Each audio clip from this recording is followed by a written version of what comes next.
Bonjour, ça va très bien.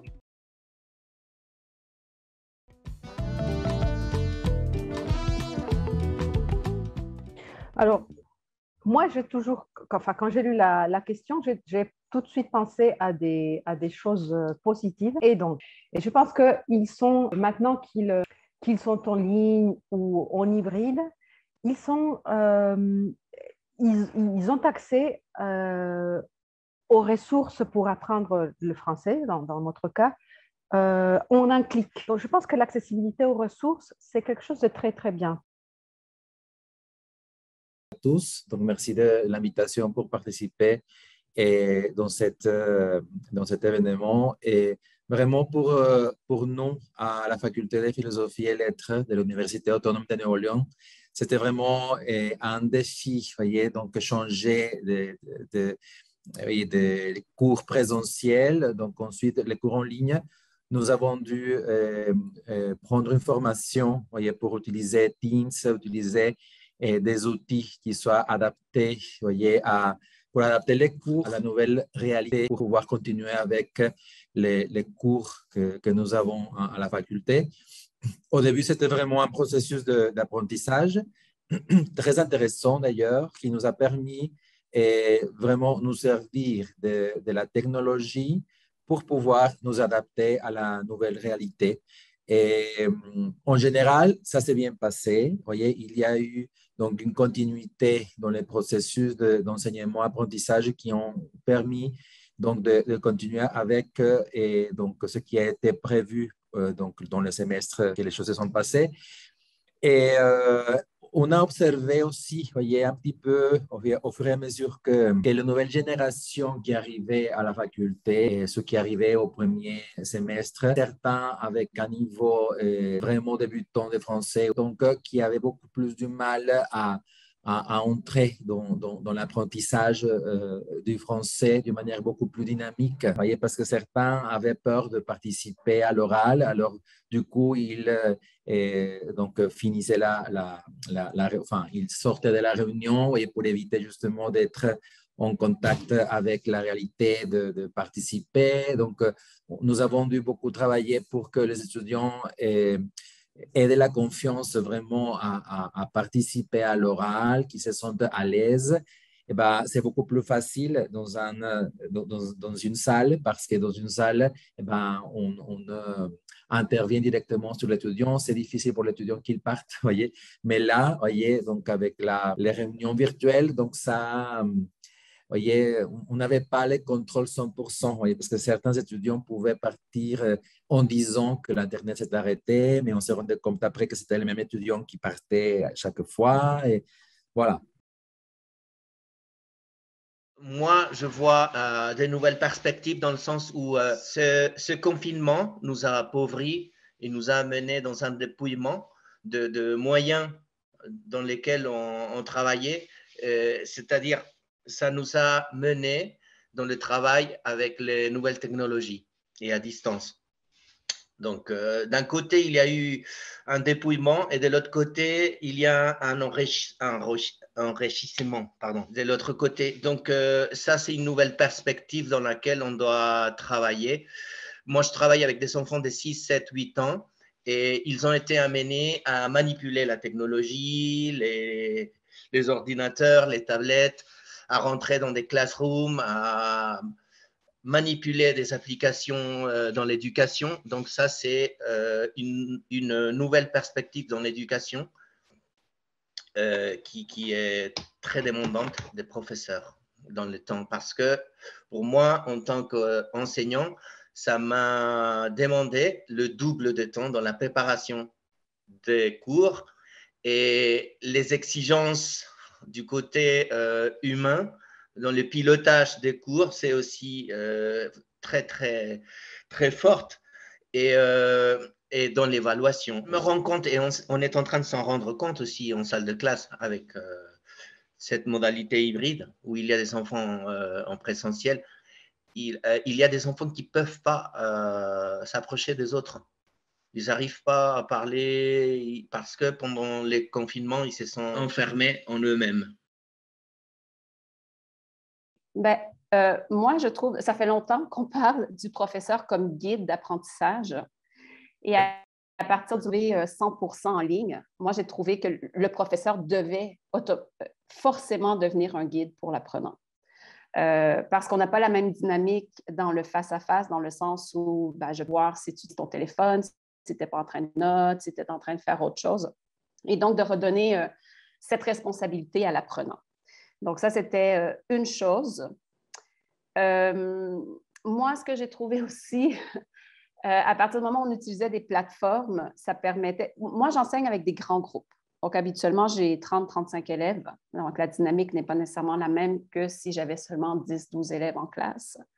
Et le fait de pouvoir former des petits groupes et que le professeur puisse aller dans chaque petit groupe individuellement, arriver à créer une certaine synergie aussi avec les élèves qui étaient un peu plus timides de s'exprimer devant 30 personnes et pouvaient le faire comme ils allaient dans un groupe avec des gens qu'ils connaissaient, par exemple, ou ils allaient on les envoyait dans un groupe pour faire une petite dynamique pour qu'ils se connaissent, de prendre la parole et d'être... et là, oui, d'allumer la caméra, de parler avec le professeur.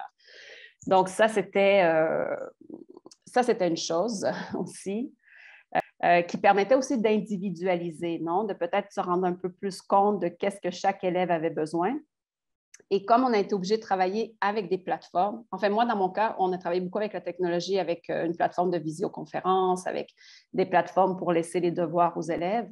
Bien, à partir du moment où on se rend compte qu'il y a différents niveaux au sein du même groupe, d'être capable de créer parfois des activités un peu différentes. Donc, s'il y a 5, on crée une activité plutôt intermédiaire, mais on avait tout d'un coup des élèves un peu plus avancés, bon, ça, on pouvait aussi faire ça.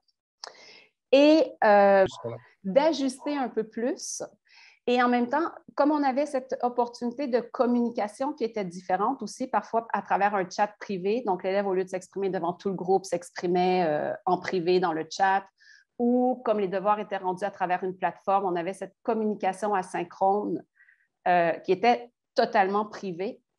Moi, j'ai trouvé que ça donnait une certaine motivation, où ça permettait à l'élève de s'ouvrir un peu plus. Mais non, je n'ai pas compris tel numéro. Et donc, de continuer cette communication à l'extérieur de la salle de classe, qui, dans mon institution, par exemple, n'était pas toujours facile parce que le moyen officiel de communication était le courriel. Donc, l'utilisation de ces plateformes permettait de faire ça. On a été obligé d'utiliser plein d'outils numériques. Et de repenser nos activités. Et je pense que ça a été aussi à partir du moment où on peut individualiser un peu plus l'enseignement, où on donne la responsabilité à l'élève de son apprentissage qu'on est guide, bien, de s'appuyer aussi sur des activités qui offrent une rétroaction immédiate. Ça c'est vraiment, ça c'est un plus parce qu'un élève qui peut faire seulement il y a un élève qui peut faire seulement une activité, mais un autre qui va en faire 3. Et à la fin, d'être capable de revenir, quels ont été tes apprentissages, quels sont tes doutes, quels sont tes obstacles, et de pouvoir faire un retour après collectif et aborder certains thèmes, et après de les laisser continuer à ce rythme-là. Donc, moi, c'est ce que j'ai trouvé que cette pandémie nous a permis de repenser au niveau de notre façon d'enseigner. On a trouvé d'autres ressources, d'autres moyens pour rendre nos cours plus interactifs. Donc, par exemple, moi, et des activités que j'avais en physique, disons, du matériel que j'avais coupé, découpé, collé, etc. Et ça, j'ai pu le modifier grâce à des plateformes comme Wordwall. Donc, si j'avais des cartes que les élèves allaient piocher en présentiel, donc en ligne, j'avais mes cartes numériques, disons, et ça permettait de dynamiser un peu plus mes cours.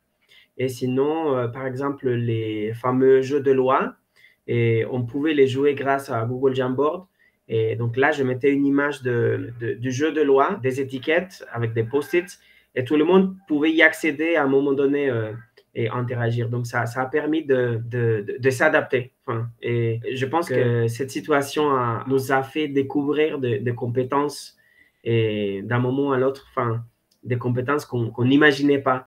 Je pense qu'on fait plus attention où on est plus connecté, disons, parce que moi, je reçois des messages des élèves à tout moment et si je suis dans le bus, si je vais chez moi, si je suis dans un centre commercial, je peux leur répondre. Et donc, je pense que ça aide beaucoup. Merci d'abord de m'avoir invité à cette table ronde. Je suis très contente d'être avec vous.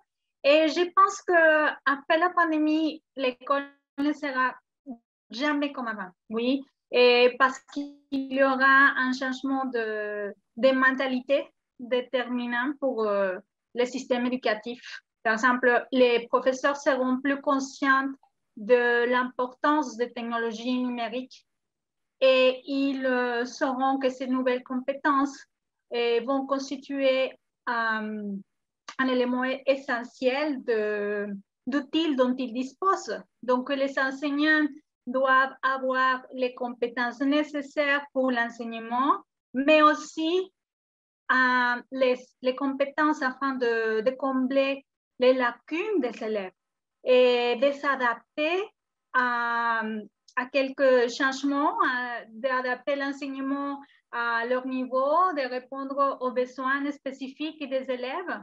Donc, je pense que cette période, la crise sanitaire, a marqué la vie des enseignants parce qu'on a été obligé à redoubler la créativité, à assumer de nouvelles responsabilités. Aussi, cette période nous a permis l'enseignement à distance nous a rapproché ou à rapprocher les personnes parce on a tissé des liens professeurs, élèves, professeurs, parents, professeurs, hein, et notamment avec l'utilisation de WhatsApp ou autres applications et qu'en général étaient très appréciées dans la vie sociale. Mais je pense que cette période nous a vraiment marqué, oui. Et aussi, elle a facilité prévenir ou la prévention de décrochage scolaire, oui. Okay. Et en particulier des étudiants qui ont été marginalisés, qui n'avaient pas l'accès à l'Internet, par exemple. Et bon, autre chose que cette période où la pandémie a permis, c'est de penser à de nouvelles manières d'enseigner. Par exemple, peut-être, pourquoi pas, prévoir des séances en ligne qui durent entre 15 et 30 minutes parce que peut-être elles sont plus efficaces au lieu de donner des cours très longs avec le modèle d'enseignement traditionnel où les professeurs parlaient pendant des heures et des heures et il n'y avait pas de pauses de récréation pour les étudiants. Donc, je pense que la pandémie nous a permis de penser à de nouvelles manières d'enseigner afin de pouvoir répondre aux besoins des élèves, non seulement académiques, mais aussi les besoins psychologiques. Oui, je pense qu'on a été plus souple, les enseignants, et on a pensé à être plus souple, plus équitable, plus inclusive, compréhensive avec les étudiants qui n'avaient pas accès à l'Internet ou qui avaient des problèmes pour ouvrir les caméras ou les micros. Parfois, ils utilisaient les chats afin de pouvoir participer ou parfois, ils n'avaient pas d'accès à l'Internet. Donc, quand j'ai parlé d'un enseignement équitable et inclusif, c'est surtout la compréhension, intégrer tous les élèves, et même si les élèves avaient des problèmes psychologiques, parce qu'on a eu pendant cette période d'étudiants avec des crises psychologiques. Donc, c'est ça, c'est l'enseignement inclusif, la compréhension. Et on doit, en tant que professeur, être mieux préparé. Et je sais que la technologie, c'est un outil, mais elle ne peut à elle seule garantir l'acquisition de savoir. La technologie ne va jamais remplacer les professeurs. Oui.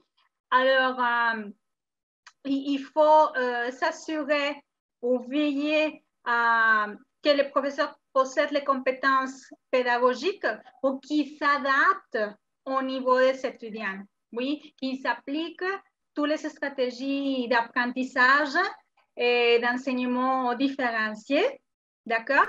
Et qu'on va utiliser aussi à la rentrée scolaire, parce on pense maintenant à un système de modalités hybrides, et je pense que c'est quelque chose qui va rester, qui va marquer l'avenir, l'apprentissage ou l'enseignement à distance avec des cours présentiels, d'enseignement présentiel et des cours en ligne. Ça, je crois que va rester dans l'avenir. Et autre chose, changer la mentalité des profs pour mettre l'étudiant au centre de l'apprentissage comme priorité, d'accord? Comment comme priorité privilégier la communication avec eux, privilégier le bien-être de l'étudiant, parce qu'il y a eu des étudiants qui ont eu des problèmes académiques. Donc, il faut couvrir cette lacune scolaire et remédier cette lacune scolaire et pour mettre à niveau l'apprentissage de ces étudiants. Donc, aussi, quand on fait l'évaluation, c'est quelque chose à laquelle on doit penser, à la rétroaction avec les étudiants, même si on est devant l'écran, on peut avoir ce type d'interaction individuelle, cette orientation individuelle avec l'étudiant afin d'accélérer son apprentissage de l'élève.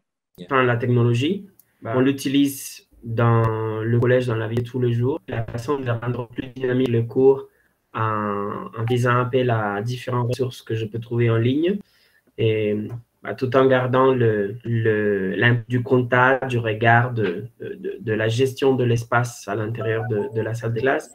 Par exemple, moi, j'ai trouvé une application qui s'appelle Classroom Screen, et ça me permet à un moment donné d'afficher des ressources, de montrer une horloge ou des dés.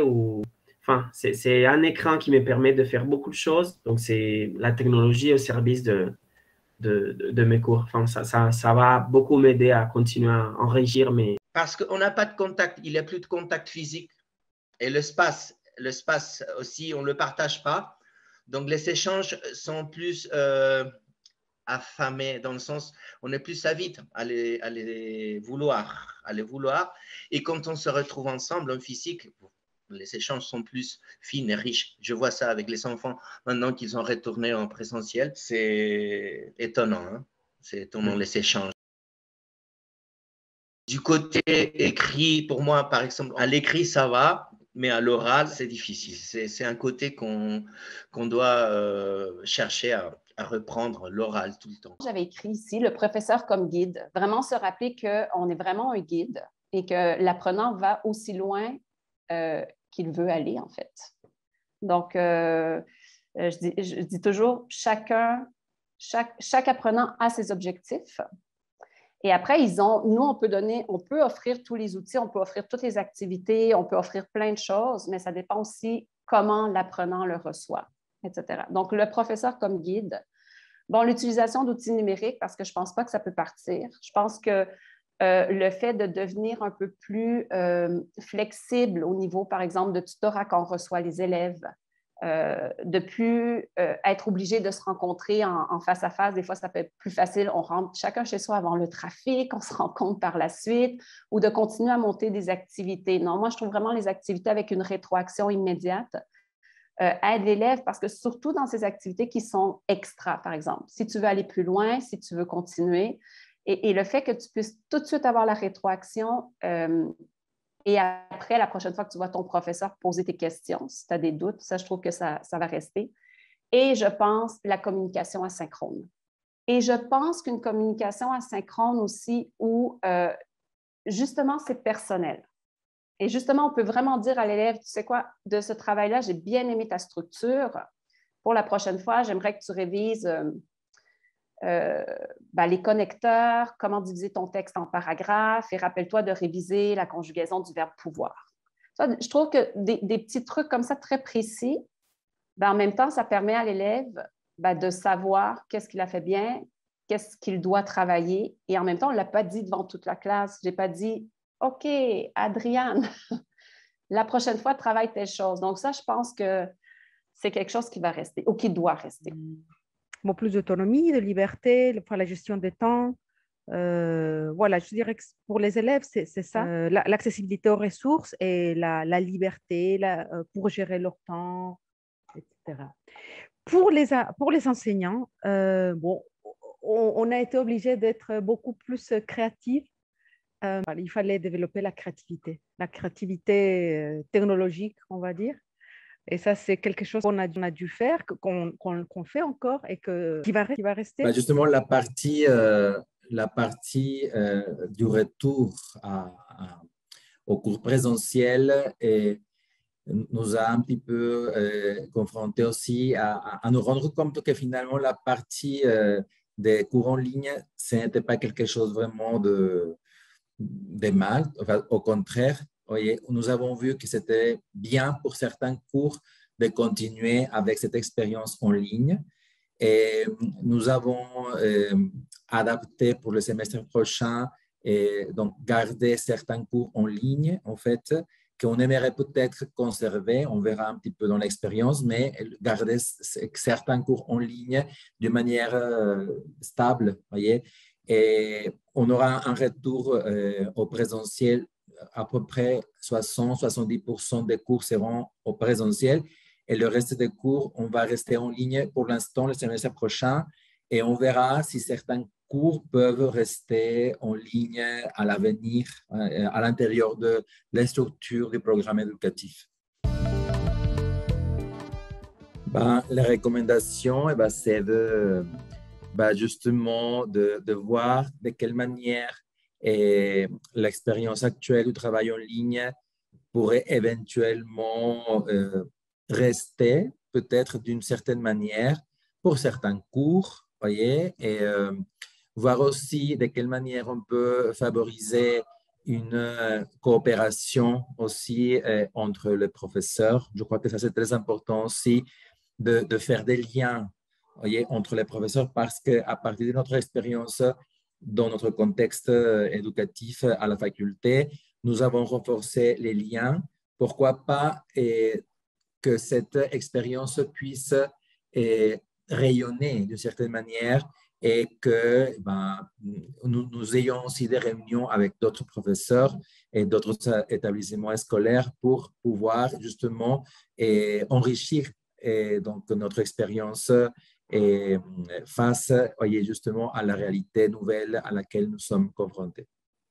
Donc, je voulais juste ajouter, fortifier aussi la dimension sociale.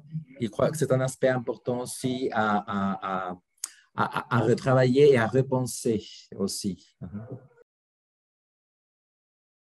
Je pense que si jamais une situation similaire, il ne faut pas paniquer. Donc, il faut chercher les moyens de s'adapter. C'est vrai qu'au début, ça peut être un peu dur, mais avec le temps et la pratique, ça va arriver. Donc, je pense qu'il ne faut pas avoir peur de s'adapter aux changements, aux conditions que ce monde nous propose. Donc, nous, on a retourné 100% en présentiel. En ces moments, j'ai des classes qui sont 100% en présentiel dans une salle de classe 20 élèves. Ce que j'ai commencé à faire, c'est de faire plus d'activités aussi qui ont besoin de coopération entre étudiants. Donc, je pense qu'il faut renforcer ces types de choses, la coopération entre les étudiants pour atteindre un certain objectif et donc la création de rôles et bien sûr s'intéresser à leur progrès, à ce qu'ils font et à comment ils apprennent. Donc, je pense que j'ai commencé à être plus attentif à leur rythme, à leur manière d'apprendre. Ça m'a permis aussi d'adapter les cours que j'avais préparés avant. Donc, maintenant, je pense que j'y pense plus. Et à un moment donné, je reprends un cours que j'avais donné avant et en présentiel, en ligne. Et maintenant, j'essaie de mélanger les deux choses. Mais sinon, je je suis plus attentif à ce qu'ils apprennent et bien, disons. Donc, je n'avance pas si je vois qu'il y a quelque chose qui n'est pas bien maîtrisé, ce qui n'était pas, je pense, justement le cas avant. Donc, oui, c'est ça. Des éléments essentiels. Moi, je trouve que l'usage des nouvelles technologies, quand il est à Internet, ça nous permet d'avancer très vite. En fait, dans l'agir, ça permet d'aller plus vite. Parce qu'une présentation PowerPoint, parce qu'une application WordWall, parce qu'un Pear Deck, ça permet de faire les choses plus vite.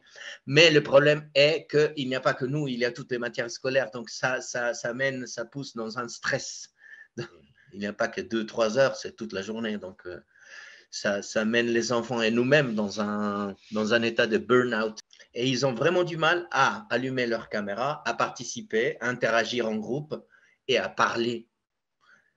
Le travail, il est parfait au niveau de la compréhension. Ils peuvent lire, comprendre, manipuler des documents, écrire dans l'application de Padlet. Mais au moment de parler, c'est difficile. C'est presque un handicap. Donc, on est acculé, amené à penser bien comment les faire interagir et les faire parler en virtuel et en présentiel.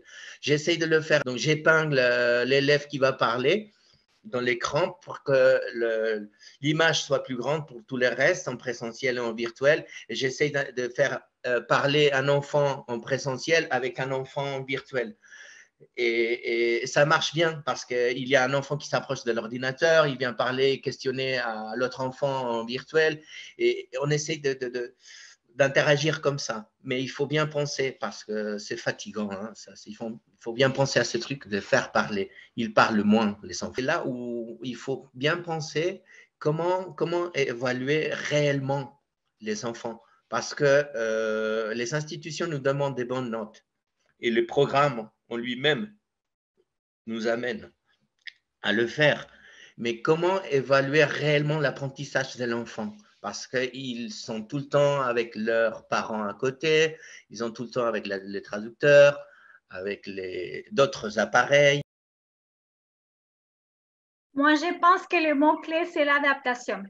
Et une recommandation, c'est toujours s'adapter au changement, adapter les programmes en donnant la priorité aux compétences fondamentales, parce que parfois, on se centre sur, on veut accumuler une liste de connaissances, on veut couvrir beaucoup de thèmes dans la salle de classe, au lieu de se centrer sur les priorités aux compétences fondamentales, non?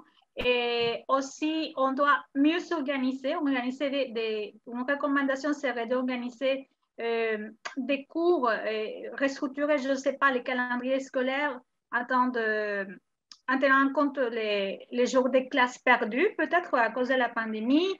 Et autre recommandation serait évaluer les pertes d'apprentissage afin de suivre le progrès des élèves, que ce soit en présentiel ou en distance. Et toujours accompagner les étudiants, non? Toujours les accompagner et communiquer, avoir beaucoup de communication avec toutes les parties prenantes, les parents, les enseignants, les personnels scolaires, toute la communauté éducative et prévenir les décrochages scolaires. Ça, c'est aussi autre chose. C'est une recommandation que je donne. Ça, c'est très important. C'est une nouvelle opportunité pour se rappeler que comment on appelle l'apprentissage doit être centré sur les intérêts des élèves. Bon, moi, mon rituel, c'est ridicule, mais c'est vrai que, bon, on a fait plusieurs semestres en ligne et ce qui revenait à la fin, c'est que les élèves aimaient bien parce que au fur et à mesure où ils rentraient sur la classe virtuelle, moi, je disais leur nom. Je disais « Bonjour Jean, bonjour Evelyne, bonjour Christine ». Et en fait, ils m'ont dit, en fait, tu nous faisais la journée juste parce que tu nous disais bonjour avec notre prénom. Donc, cette partie, puis il y avait toujours la partie, bon, il est 8h05, nous allons commencer, qui aidait non à mettre en place qu'on commençait, la façon dont on termine la classe avec les apprentissages, etc. Et puis, ben, il y a toujours une fille à la fin pour dire au revoir. Ça, je pense que ça aide aussi. Mais une chose, la variété, pas tous apprennent de la même façon ni au même rythme. Donc, quelqu'un qui va être fasciné par lire un texte, d'autres vont être fascinés par écouter une émission de radio. Donc, essayer de varier à ce niveau-là. Moi, je trouve que, en fait, ce que j'ai essayé aussi, c'est des apprentissages ou en fait des activités vraiment qui signifiaient quelque chose. Donc, toutes les fois que je pouvais les faire participer à un concours, me dire, OK, on va essayer de les faire participer à un concours. Parce que c'est le moment où on n'a plus besoin de suivre un thème du cours. On peut laisser libre cours à l'imagination et en même temps, c'est un produit qui n'est pas pour le professeur, qui est vraiment pour quelqu'un d'autre. Donc, la motivation, elle est différente. Mais oui, il faut varier.